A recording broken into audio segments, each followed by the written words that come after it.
Hi hello welcome to Sakshi cinema. Big boss Telugu 9లో ఈ వారం డబుల్ ఎలిమినేషన్లో భాగంగా గౌరవ్ హౌస్ నుంచి వచ్చేశాడు. ఇప్పటికే శనివారం ఎపిసోడ్లో నిఖిల్ నాయర్ ఎలిమినేట్ అయిన విషయం తెలిసిందే. వీరిద్దరూ కూడా వైల్డ్ కార్డ్ ఎంట్రీతో వచ్చిన కంటెస్టెంట్స్ కావడం విశేషం.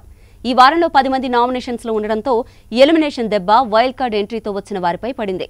ఎలిమినేషన్ రౌండ్లో చివరి వరకు దివ్య గౌరవ్ ఉంటే ఫైనల్ గా తక్కువ ఓట్లు తెచ్చుకున్న గౌరవ్ హౌస్ నుండి బయటకు రావాల్సి ఉంటుందని హోస్ట్ నాగార్జున ప్రకటించారు. కాగా తన రెమ్యునరేషన్ కూడా ఇతర కంటెస్టెంట్స్ తో పోలిస్తే చాలా తక్కువేనని తెలుస్తోంది. అక్టోబర్ 12న వైల్డ్ కార్డ్ గా హౌస్ లోకి గౌరవ్ ఎంట్రీ ఇచ్చాడు.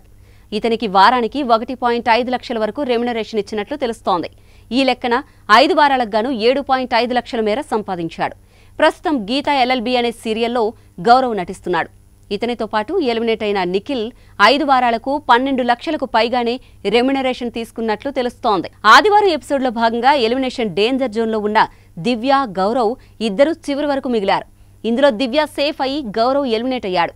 అయితే తనూజ దగ్గరున్న సేవింగ్ పవర్ను ఉపయోగిస్తావా అని నాగార్జున అడుగుతూ అది ఈ వారంతో ఎక్స్పైర్ అవుతుందని గుర్తు చేశారు.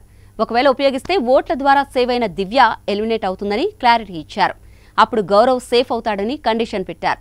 దీంతో తనుజ కొంత సమయం ఆలోచించి ఆడియన్స్ ఇచ్చిన ఓటింగ్ ను గౌరవిస్తున్నానంటూ తన వద్ద ఉన్న సేవింగ్ పవర్ ను వాడడం లేదని చెప్పడంతో గౌరవ్ హౌస్ నుంచి ఎలిమినేట్ అయిపోయాడు.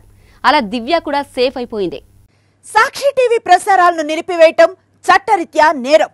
సాక్షి టీవీ ప్రసారాల కోసం మీ స్థానిక కేబుల్ ఆపరేటర్ ను వెంటనే సంప్రదించండి. DTH లో ఇంటర్నెట్ లో కూడా సాక్షి టీవీ ప్రసారాలను వీక్షించవచ్చు.